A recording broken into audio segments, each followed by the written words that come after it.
We are also recording to share with those who couldn't be with us.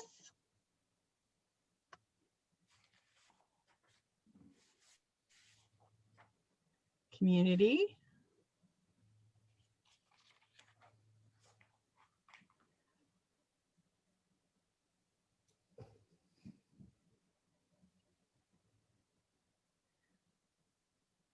Lima, if you want to give me the high sign when some of our entrants slow down a little bit, we'll go ahead and send.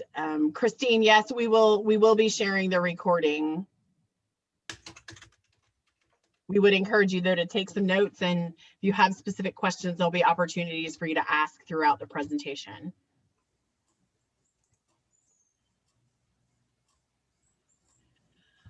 All right, ladies and gentlemen, thanks again for being here. Like I said, my name is Kristen Beck, and I'm the Executive Director for Social Venture Partners, and we're delighted to be partnering with Apparo today to bring you this webinar.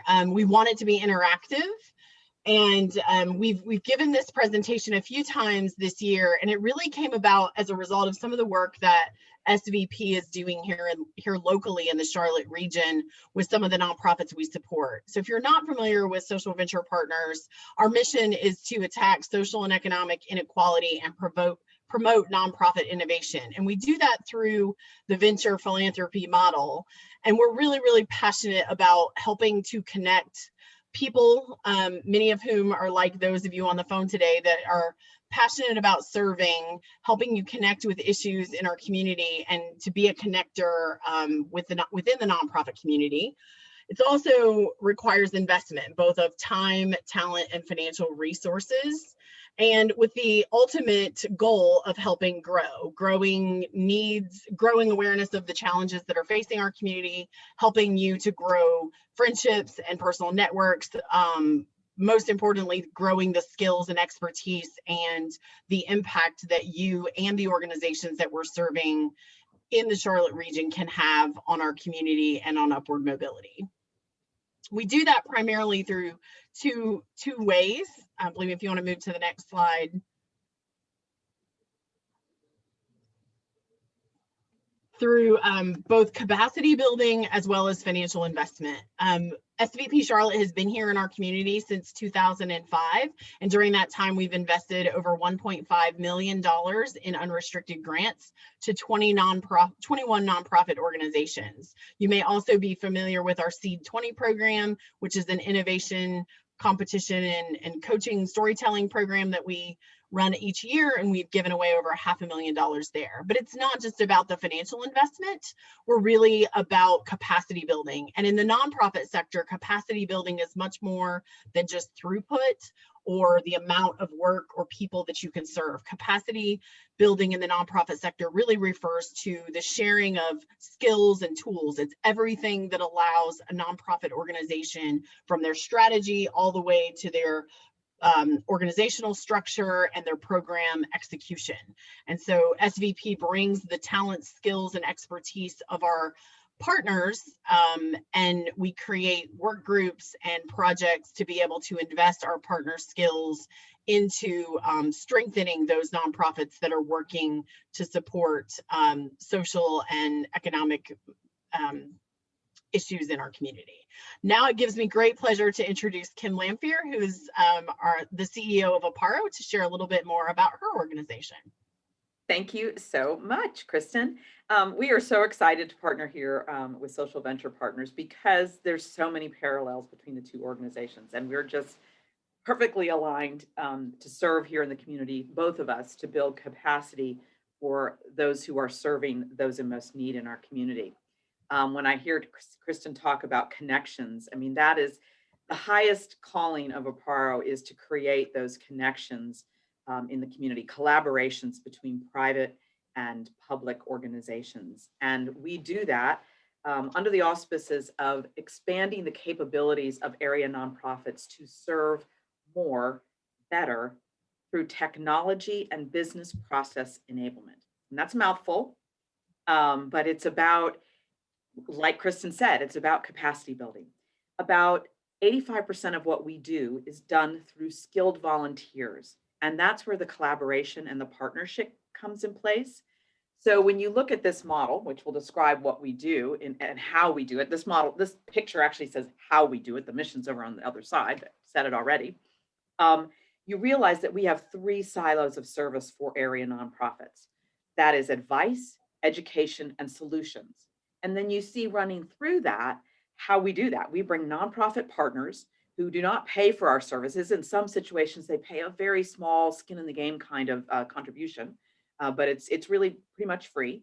And they come to Apparo and say, walk alongside us in a space that we really need help in, but we don't have the money, the skills, or the bandwidth to have that kind of expertise. We need you to walk alongside us and bring in a corporate partner who has enormous skill sets in this area. Make sure that we're walking together and that we're synchronized so that we can create more impact by lifting the nonprofit's internal technology or business processes and making them stronger. So that's what we do in a nutshell. And if you'll go to the next slide, we have partnered with just about 600 nonprofits in the greater Charlotte area. That is more than any other umbrella organization in the community. And each year we work with upwards of 100, 125. During COVID, we've worked with over 200 during 2020, and we'll work with just under 200 this year because remote has made it easier to work with more at one time in a remote environment. And it's also been a higher need as nonprofits have really struggled to figure out how to work in an even lower resourced environment because you can't be together and you can't do some of the services that traditionally are done in person. Because we're leveraging those skills of professionals in the community, $1 donated to Apparo equals $2 of value because we're leveraging those who we're not paying. So when you donate to Apparo, you're actually creating more value in the community. And you can look at these other metrics, nearly 100 corporate partners, 75% of our nonprofits served are in the economic mobility sectors, in the human services sector. And this is what we do. This is why we're essential in the community and why we consider ourselves partners to the nonprofit community, walking alongside them. Kristen, I'll turn it back to you. So you can see there's a lot of synergies today. I'm delighted, in addition to Kim, who will be serving as one of our facilitators, to introduce Scott Brennan, who is a social venture partner. And he's a board member of SVP Charlotte, along with being a board member of Gen 1. Prior to dedicating most of his time to serving in the nonprofit sector, Scott was a 30-year veteran of Accenture Consulting. And so he brings a lot of experience both in the business world, but also has translated that now into generously giving his time to the nonprofit sector. And last but certainly not least, Christy Travelino also is on the line today. She's currently serving as the board treasurer for Social Venture Partners and has served for many years as the board chair of Commonwealth Charlotte, which is another organization helping to improve financial literacy and supporting the upward mobility of our community. Christy gives lots and lots of time, but prior to her time as a near full-time volunteer, she had a successful career in corporate risk working for large organizations like Goldman Sachs. So we're delighted to have them here, and they're going to share more, not only just in information, but their personal experience. And so we're really very honored to have the expertise that we have present, and we're eager to get to know you as well.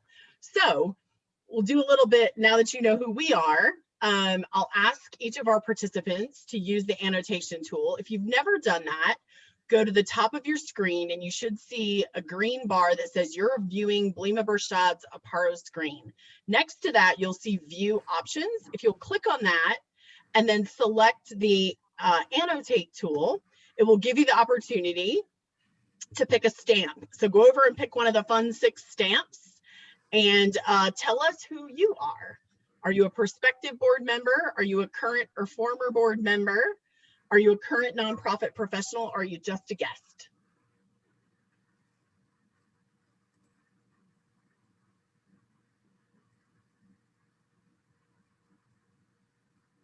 see we've got lots of current or former board members too. So hopefully you will take away some good learnings here as well. We're going to cover this curriculum was meant to be for prospective board members or those who are considering board membership, but we know from previous sessions that we've also that you'll likely walk away with a refresher on some things that you may have already known, or you may even pick up a few new tips and suggestions that you can carry back to the organizations that you're currently serving on. So good, we got a nonprofit professional in the house in addition to me, so I am not alone. Awesome. Well, we hope that this will not just be us talking to you. We have a lot to get through, so without further ado, I'm going to turn it over to Scott and let him kick it off. All right, thanks, Kristen. So we're going to cover a lot of ground today, but we're going to focus on why join a corporate board, or not a corporate board, but a nonprofit board. And Christy and I will talk a little bit about what drove us. We'll talk about responsibilities, or what you're getting into, and then what to consider, or actions to take as you think about doing that. So you could advance the slide. So why join a nonprofit board? For me, it was creating a pivot in my life. I had a hard-charging corporate career at Accenture. As I neared the end of that career, I looked to get involved in giving back to my community. And my passion was, how do I level the playing field on economic mobility? So the first thing I did is, I needed to focus on something that I was passionate about. And I found, first I asked, well, what would I have to offer? And believe me, everyone on this call has something to offer. For me, I have a finance, accounting, and operations background. And so starting a nonprofit certainly was not in my wheelhouse, but helping those who are out there on the front lines, serving our community, allowed me to give back in a way that leveraged all of my talents and more. And I have to say, I learned a ton as well. You can jump into finance and accounting topics if you've got that from your corporate world, and learn a lot more about the nonprofit sector. But it's an easy reach. There's nothing intimidating about it. Side benefit, you're gonna meet a lot of like-minded people, and I have expanded my local connections probably tenfold since I started working with nonprofits, because there's so many people that are involved. And I guess make no mistake about it. If you're thinking about joining a corporate board or a nonprofit board, there is going to be an expectation that you're going to give both your talents, and from your wallet as well. So if you are thinking about a nonprofit board, make sure you pick something you're passionate about and something that you would likely be donating to anyway. So distinctions between nonprofit and for-profit, and this was a little eye-opening for me.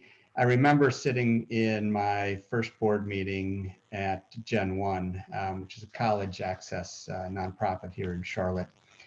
And of course, I brought all of my energy around, okay, we've got to grow this thing, we've got to expand it. We can certainly drive higher donations and get more grants if we just triple the size of this thing in a year or two. And the rest of the board kind of turned and looked at me and said, Scott, you need to put that corporate energy in your pocket for a little bit. The pace at a nonprofit is just a little bit more methodical, a little bit slower pace, mainly because of the resources. They're just, the nonprofits are not resourced to be as hard charging as a corporate entity would be. Some of the other differences, if you're going to be on a nonprofit board, it is not a spectator sport. This is not something where you're going to go to a meeting once a quarter, espouse wisdom, and wait for the next quarterly meeting. Being on a nonprofit board generally means rolling up your sleeves and getting involved. You're going to be on that board for a reason. You have skills, you have connections, you have something you're bringing to the table, and you're going to have homework between meetings. You're going to be attending fundraisers as an ambassador. You may be sitting down elbow to elbow with the executive director, going through the financial statements and helping to make improvements. Finally, I know one of these differences that were highlighted yesterday, I'm also on the board of Zab's Place, and we were talking about expansion there, and several of the board members, quickly said, well, wait a minute, how does expanding our retail footprint serve our constituents? And if it doesn't help us better serve our constituents, we shouldn't do it. In other words, on the corporate side, it's all about, can we expand profits or margins? On the nonprofit side, it's how do we better serve constituents? That's what drives decision making. So it's heartwarming, it's eye-opening, and it's a heck of a lot of fun. Christy, I don't know if you had anything to add with the nonprofit, with the difference between for and nonprofit.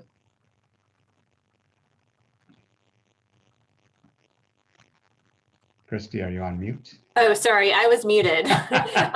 Sorry about that. That's all right. I think you covered it, but I'm ready to move on to the next slide. All right. So being a board member can be incredibly fun and rewarding, but there are significant responsibilities. Being aware of these responsibilities will be extremely valuable to your board, since many board members have never received any board training and may not be aware of all their responsibilities.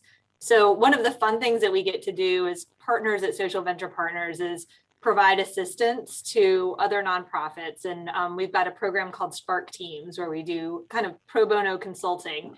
And so we've had an opportunity to work with a number of different nonprofits to help support their boards. And one thing that we've heard pretty regularly is that, many of the board members haven't received training. So hopefully by just listening to this presentation today, you're going to be in a strong position coming into any board with at least some background of what the responsibilities are for board members. So fiduciary, you want to be a strong fiduciary of the organization's finances. You want to understand the organization's financial position, make good decisions regarding resources, such as what percentage of your funding goes to programming versus overhead.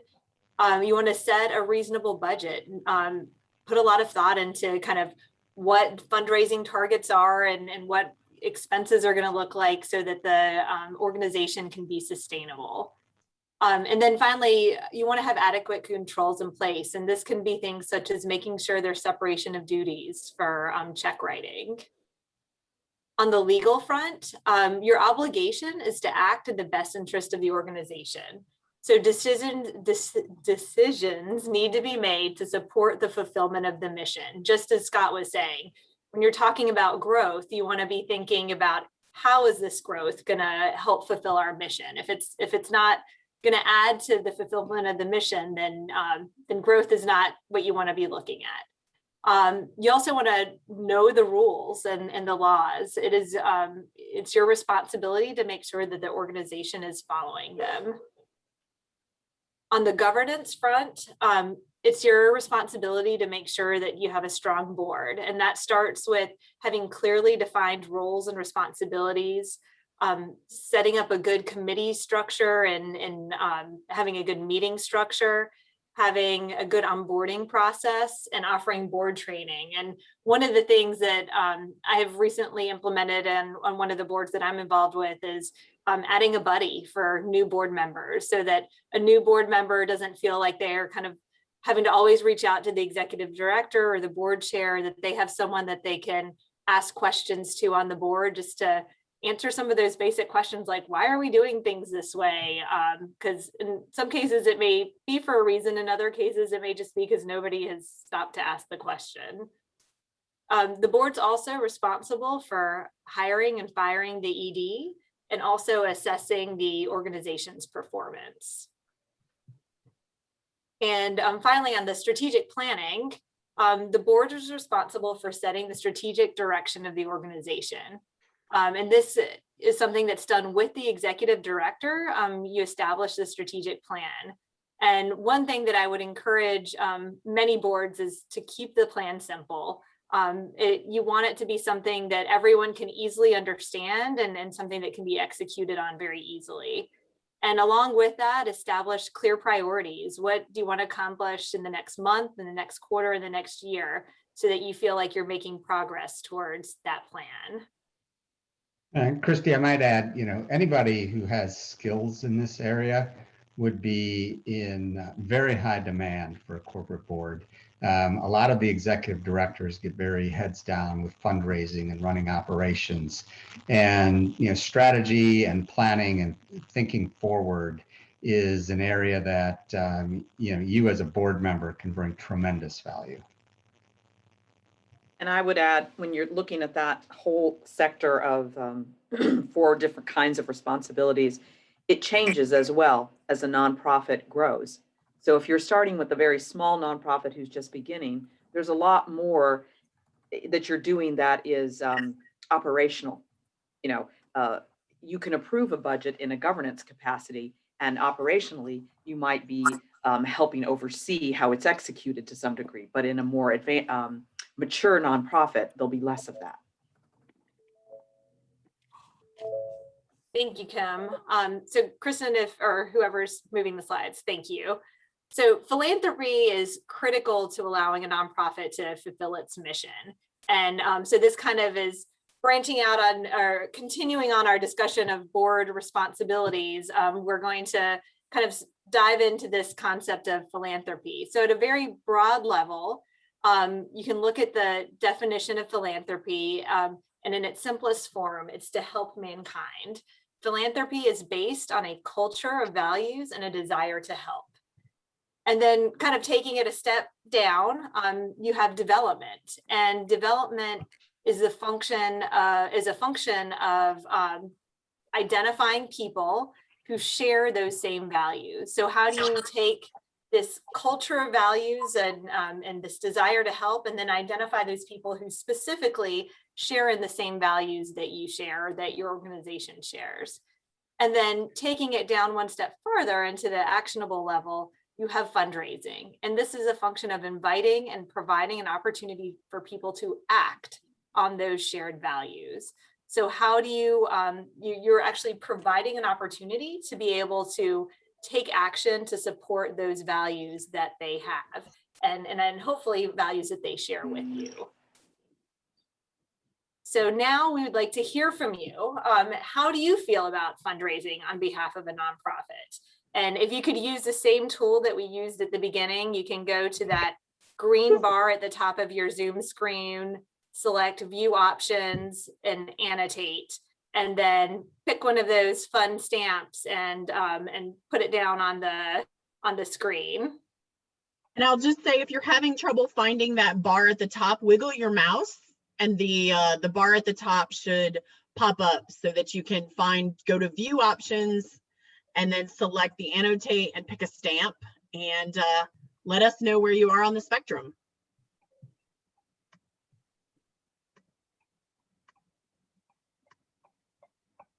For some reason, I can't read the text on the spectrum. Could somebody read the left and right? So on the left side, you're not very comfortable, and on the right side, you are very comfortable. Sorry, that is a good point that we should have made clear on the slide. So assuming that's how people looked at it as well, I'm going from left to right with your level of comfort. It looks like we've got people kind of across the board in terms of their comfort level. So especially for those individuals who are not quite as comfortable, if you want to move on to the next slide, Kristen, hopefully we will be able to give you some actionable ways that you can participate in that fundraising that is comfortable for you. So it's probably no surprise, but a key responsibility of board membership is fundraising. And for nonprofits, fundraising is the equivalent of sales. It's essential to survival. Board members are expected to support fundraising, but it isn't as difficult as you may think. or at least those who kind of rated it on the left side. You can start off by making a personal contribution. Many grants require 100% board support. If you're not willing to support an organization, how can you expect others to? You want to understand the nonprofit's fundraising strategy. What's the revenue mix, such as what percentage of the funding is coming from individual donations versus grants versus earned income? What are the fundraising needs that are needed to be, what are some of the fundraising needs for the programmatic goals? And this kind of goes back to the strategic plan of what are you trying to accomplish and what are the fundraising needs to reach those goals? So you can also help cultivate relationships. You can share the nonprofit accomplishments with your friends and your network. And ideally, you want to be proud of the work that the organization is doing so that you're willing to share it broadly. Thanking donors is one of the easiest ways that you can support fundraising. You can never underestimate the value of a handwritten note or a personal phone call in helping cultivate those relationships and help share the appreciation with donors. And finally, you can be supportive by attending events and personally inviting potential donors and friends to attend. It can be a fundraising event, it can be just an information session or one of the programs that the organization is doing, but helping introduce others to the great work that the nonprofit is doing. I think with that, I'm going to turn it over to Kim. Yeah, thank you very much, Christy. So we're going to talk a little bit about the relationship between staff and board and focus areas, and kind of want to go back to what Christy was talking about too, in that whole set of slides about, fundraising can be many things. It can be asking for money. It can be opening a door so that someone else can ask for money. It can be opening a door so that a beginning of a relationship can be begun. And wherever you were on that matrix that Christy had out for you, it's okay. You can still be a board member. Some board members want to ask for money. They're totally comfortable with that. Most are not.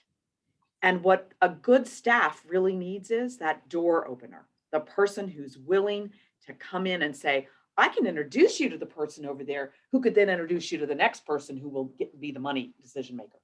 And that's all a good staff needs. So if you're worried about, I'm going to have to ask for money, you never should have to ask for money as a board member if you have staff or professionals.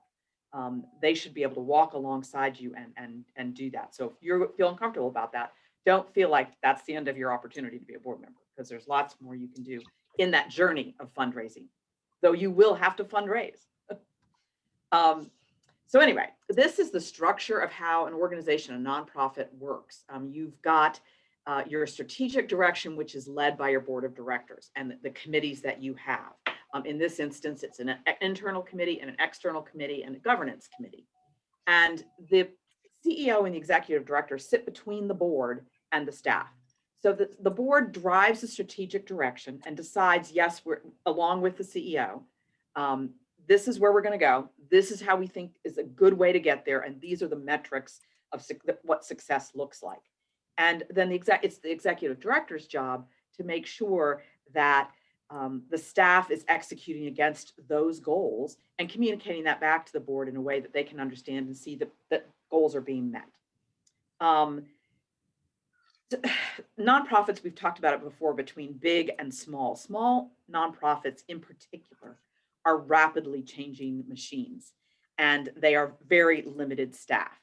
So when you're on that board for a small nonprofit, you may cross over the line into the blue. You may be called in to do what goes beyond board service. It goes into volunteering and do something in the accounting area, or come in and help with a programmatic element. But again, as nonprofits grow and become more mature, in our organization, we talk about it in lots of ways, like a startup company. You start up as a baby, and then you become a toddler, and then you become a teenager, and there's these growing pains all the way along, and the board has to adjust to its role in all of that. So the ED is the kingpin between straddling and for the board to listen to. We're now moving into a new phase, and I need you to step a little out of operations, or I'm really struggling, I need you to step more in. But it's that CEO relationship with the board, which is so pivotal to understand that and do that in a way that's the best for the outcomes of the company. Next slide. Oh, so go ahead and hit the next thing too. I'm like, wait a minute, where's my picture? I don't know where my picture is. Going back to that relationship between the board and the executive director or the CEO, it can be tricky. It certainly can be rewarding. Your CEO has a different boss most every year in a lot of boards, because the tenure of a board chair is often a year. Sometimes it's 2, but that's a lot of change for a CEO. So realizing that your CEO, your ED, is the point person and the point of consistency is really important for a board to be able to navigate that and lift that professional, or fire them if they're not doing the job right, because the ED reports to the board. And one of the most important roles that a board does is appraise the CEO, support the CEO, or tell the CEO it's time to move on. But that's a really, really important role when you have all those different fiduciary responsibilities that you're looking at. You have to decide if that ED is the right person and then support them if they are.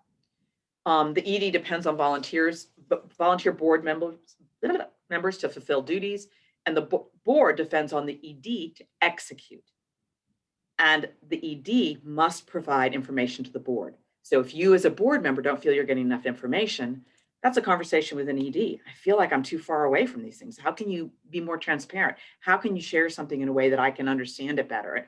Or help the ED to do that, because they just need help in that area. That's a great place to help an ED.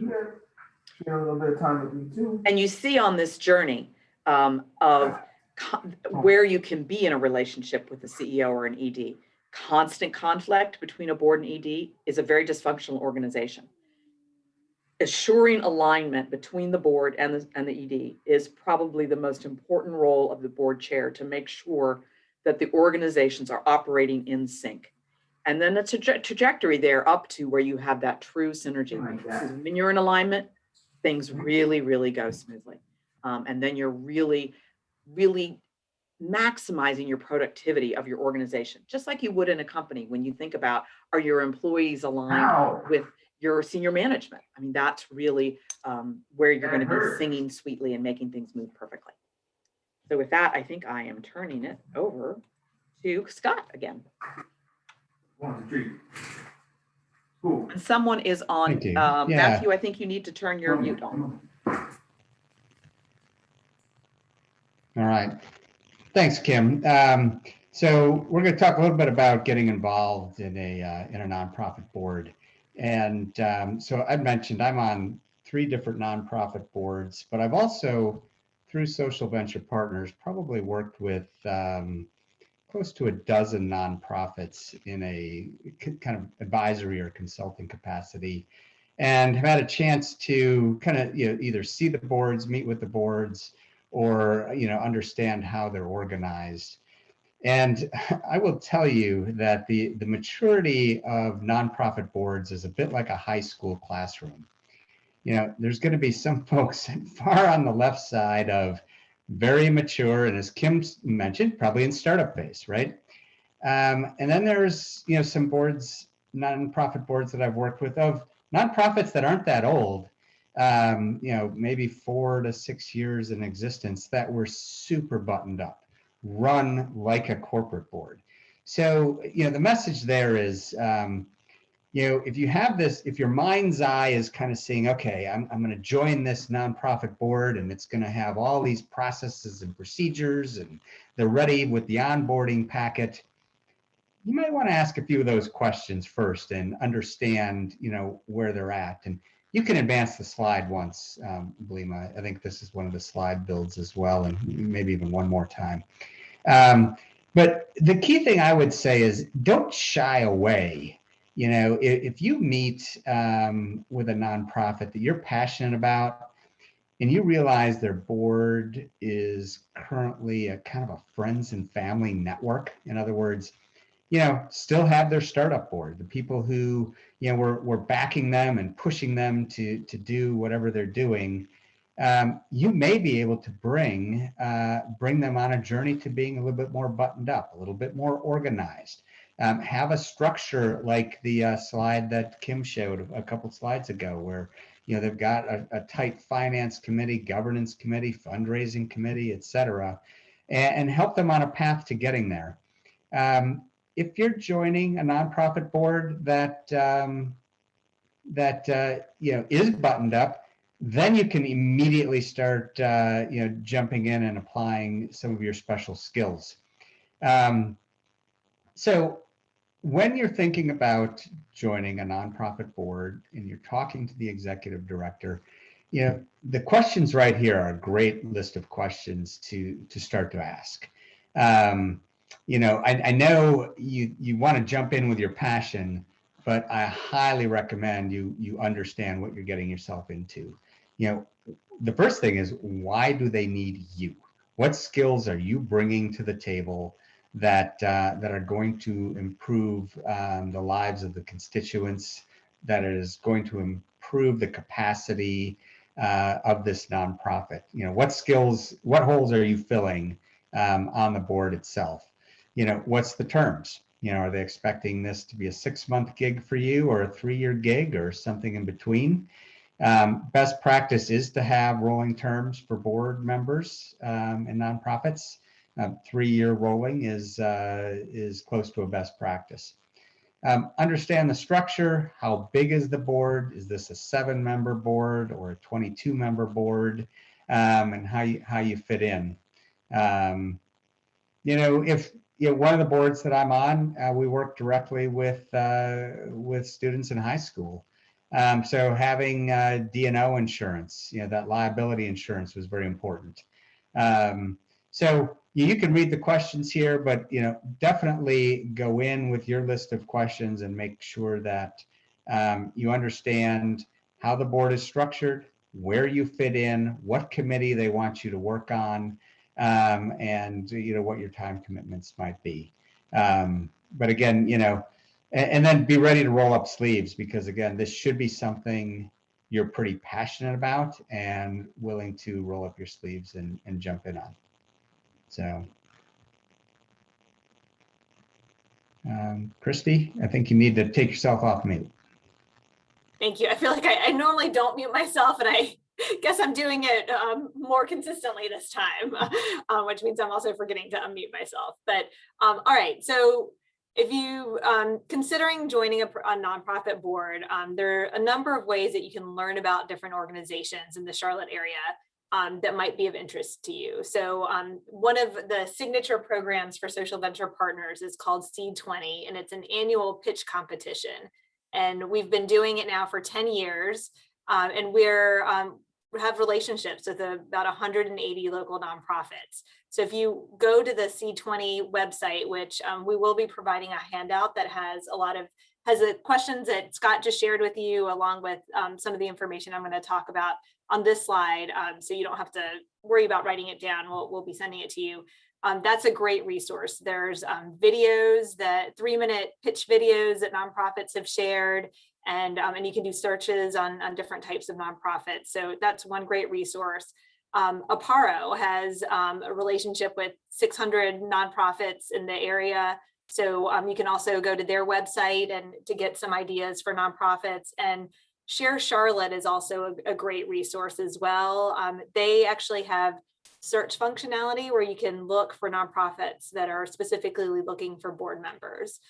So that's kind of those are 3 resources that you can use to just try to start looking into what nonprofits exist in the Charlotte community that you might have an interest in. And one other thing I would suggest as well, you might want to select a nonprofit based on their mission and what they do, but you might also choose it just based on, are you really passionate about helping organizations grow? So are you looking for kind of an early stage nonprofit?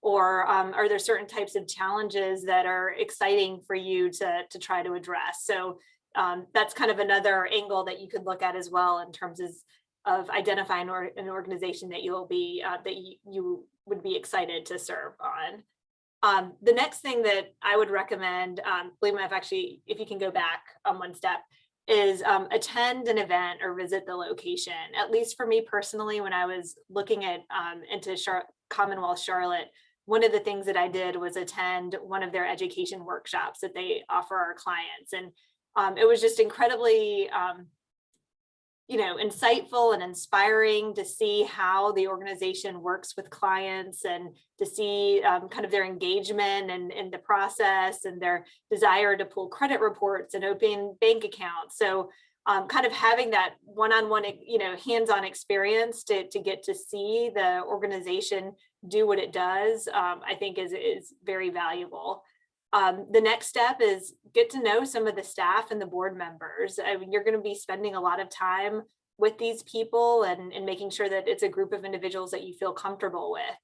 And then finally, if you've kind of gone through all those steps and you really are excited and think you might want to join that organization, always ask about volunteer opportunities. You can ask specifically if they have any board openings. I think volunteering or joining a committee can be a great way to kind of get your feet wet and just further get to know the organization. And if you do at some point join their board, it'll also make you a more valuable board member as well, because you'll have that experience working directly in certain aspects of the organization. Yeah, Christy, this is Kristen. I just want to reemphasize the value of the committee work. So I personally had a situation in which there was an organization that I was really excited about and was a longtime supporter of, and was eager as I started realizing how valuable my past corporate experience could be to strengthening their organization. I was really keen to join their board. And so I did follow a lot of this in terms of attending their events and getting to know their staff. And then the committee element was really valuable. So their process for their organization was that every potential or prospective board member would join a committee. And so I did that, and I started working on a couple of projects. And sadly, it just came to a realization that this organization's culture and sort of how they made their decisions and the way they were looking towards the future was a little bit misaligned with what my expectations were. And so it just wasn't a great fit for me personally. And I don't think it would have been a great fit for me to join their board. And so rather than making a 2-year or 3-year commitment to be on their board and then finding a lot of challenges or kind of going against the grain, which probably wouldn't have benefited anyone, I invested 6 months working on a committee and quickly realized this probably wasn't, the best organization for me to serve in that capacity. So I just want to reemphasize, and I can't underscore enough, the value of committees, both for pipeline management, but also even if the organization doesn't have a formal committee structure, like get involved as a strategic volunteer, offer your skills to the staff and see if there's any needs that you might be able to bring to the table. That's an equally good way to get to know the culture of the organization and how you might add value. You don't have to just jump right into a board seat because it is, as Kim mentioned in the chat, it's a two-way street, and you absolutely should be taking the time to get to know them as much as they may be taking the time to get to know you. Kristen, you just brought something up to mind that just feels like the right point to share it. And it came to mind is I've seen some people join boards thinking of it like they do when they join a new job. It's a career. And it's about me making sure I move up the ladder of the board responsibilities and functions. And so if I come in as a regular old board member, then I better start moving into committee chair role. And then I better go up to, vice chair. And then and if I'm not, something's wrong. And this is service. This is very different from career. You come in to serve. And if somebody asks you to take a leadership role, that's a humbling thing that you've served well enough that they need you there. But you're surrounded, in theory, by a whole group of wonderfully talented, very passionate individuals who are board members, any of whom could serve in a leadership capacity. And so when you come in thinking that you've got to be this track, it can create dynamics in the board culture that are not as healthy in the long run. So I put that out there because I've seen it happen a lot. Thanks, Kim. So your mindset is critical as you're looking to join a board or continuing your board service. Being a strong board member requires active engagement. You want to demonstrate your commitment by investing your time, your talent, and your money. Be a cheerleader for the staff. I mean, most EDs and staff members are giving their heart and soul with compensation that's much less than they deserve. So just really be there to support them, and support the ED by offering clarity on priorities. I mean, just making sure that they have clear direction, know where they should be spending their time, know where they shouldn't be spending their time, can be a tremendous help to the organization. And finally, share your thoughts. They chose you to join the board for a reason. So they want to hear what you have to say. They want your active participation. They want you to be giving your time and really supporting the organization. So take advantage of that, because there's a lot that you can do to really make a meaningful impact on the organization and its ability to fulfill its mission.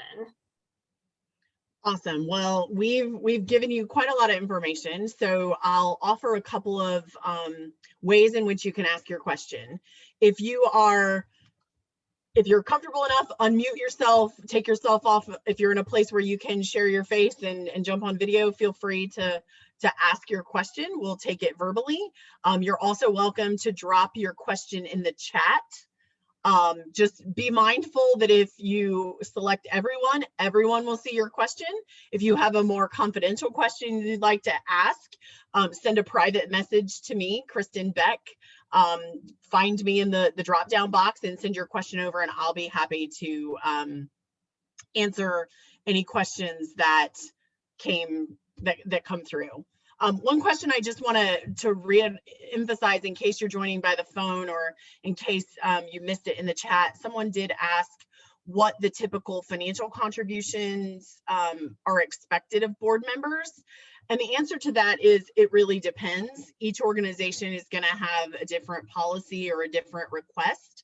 I can tell you that what we see most often in the nonprofits that we work with and support is that we ask that the organizations ask that you give a personally meaningful contribution. So when you think about your charitable giving, make sure that someone that you're serving in a leadership position on their board, they should be towards the top of your charitable giving as well. Because there again, you're leading the organization and you're helping to ask for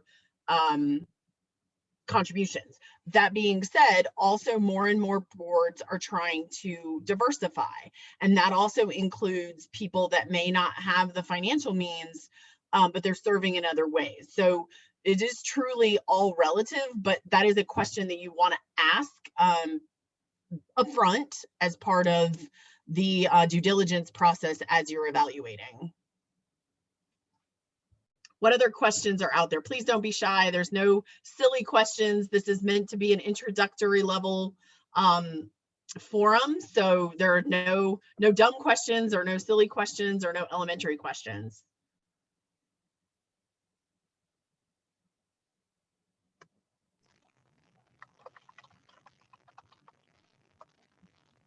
Hey, this is Sridhar Das.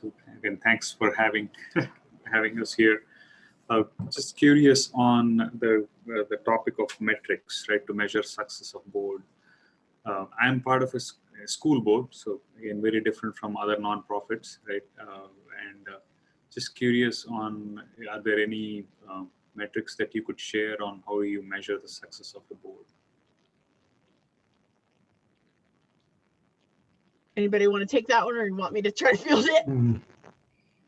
No. How do you measure the success of a board? Is that what you asked? Yeah. And again, I think one of the slide talks about metrics, having some metrics to measure the success of a board. Yeah, I mean, I can jump in quickly. So at Zab's place, one of the boards that I'm on, each committee we have SMART goals. So we use a SMART goal template. And we do every board meeting, we look at those goals, and each committee chair is responsible for reporting against their goals. So Sridhar, it might not be a dashboard with gauges and dials that you might be used to at Coca-Cola Consolidated on fill rates and things like that, but it certainly does keep the board focused on what they committed to do. So I would offer that is one way we do it at one of the nonprofits I'm on. At our nonprofit, and we're a little bit more mature, we've evolved to a board self-assessment, which is a typical board tool.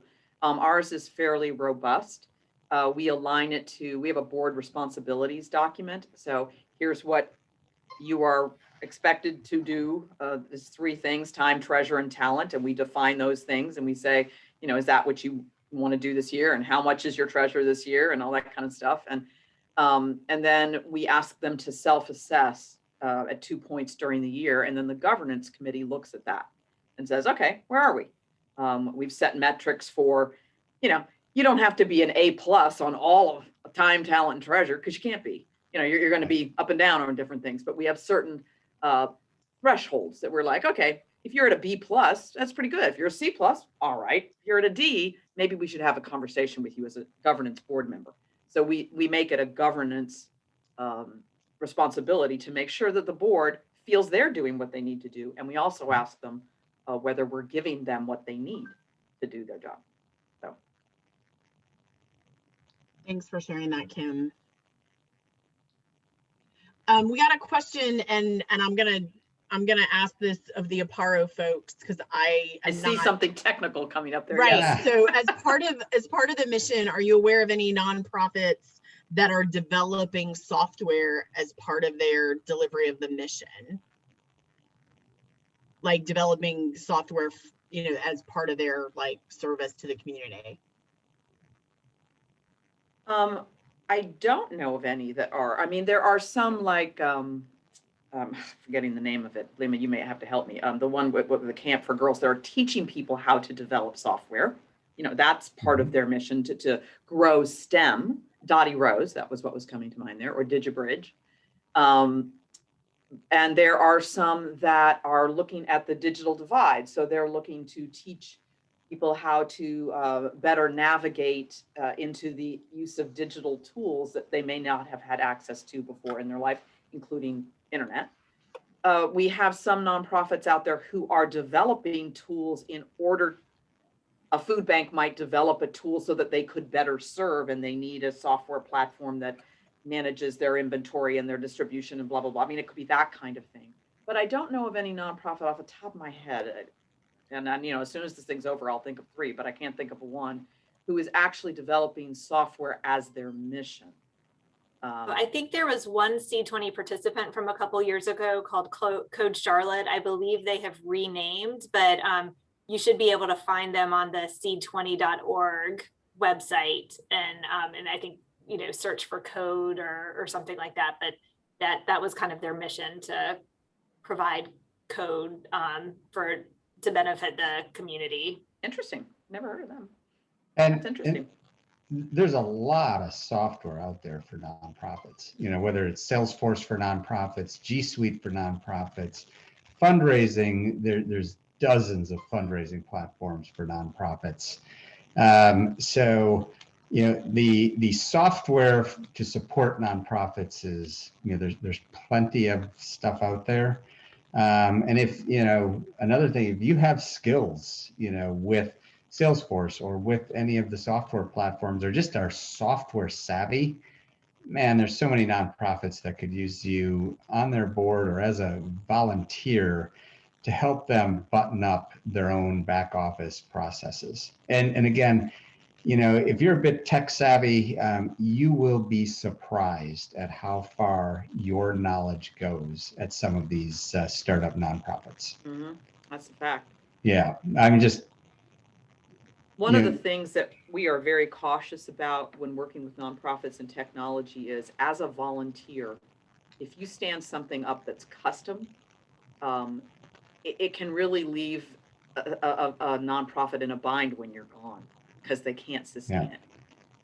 But that's not always the case. I mean, obviously there are cases where that really works, but if you do that, do think of that. Think about, okay, if I stand this up and I move to Oshkosh Bagosh, could this group continue without me being here to do the break fix, to do the patches, to do the upgrades? That's a really important part of any technology that you want to give a nonprofit. because we have had to go into systems that were locked down tight and help nonprofits figure out how to get to their data when the volunteer left, or, you know, and so it can put them in a real bind. Yeah. What other questions are out there around board service or how to find a board or your responsibilities? Like we said, and I did want to let people know, we would love to have your feedback on today's session. So it's a quick link into that, into the chat.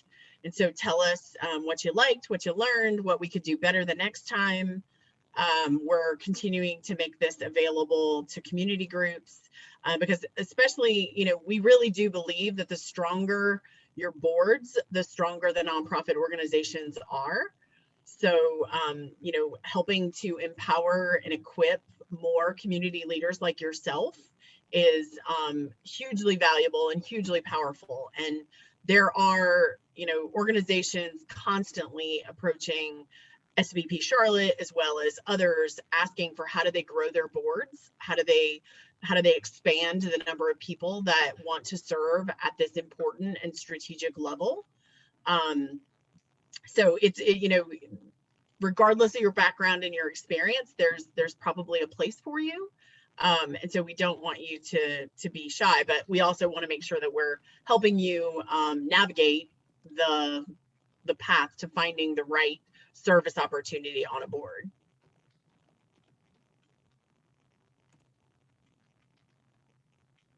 William, if you'll go ahead and advance, I know we've got some contact information that we're going to share as well.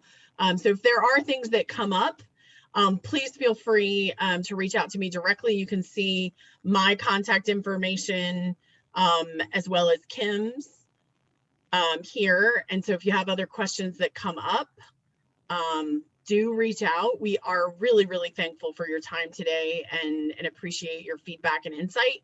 We're also going to be following up we have a little resource handout sheet that we're going to be providing that recaps some of the resources we talked about today, as well as some of the questions that you should ask. So those, check your email. Those will be coming out to you tomorrow. So we appreciate your being here, and we just thank you for any way in which you're supporting our Charlotte community. And thank you for your time. Oh, go ahead. I want to answer one question that came through just to me, but I think it's really important that you all hear the answer. Someone asked me, I don't have a business background. Can I still be a board member? And I just want you to know, absolutely. Yes. Boards need all kinds of thought processes. And when you think of diversity, equity, and inclusion, one of the things you think about is a different approach, different thought processes, of ways of approaching problems. So having that diversity of thought on the board is incredibly important. So don't think you're left out because you don't have X, Y, or Z kind of experience background. You know, talk with people you're excited about and lean in and see if you can be of service to them. Oh, that is really, really valuable. So thanks, Kim, for sharing that. Part of it is being willing to raise your hand and say, how can I help? Nonprofits love that. And I just don't know of very many where you approach an organization and say, how can I help? And they say, there's no place for you here. We always need people to get involved and to help. So we appreciate your time.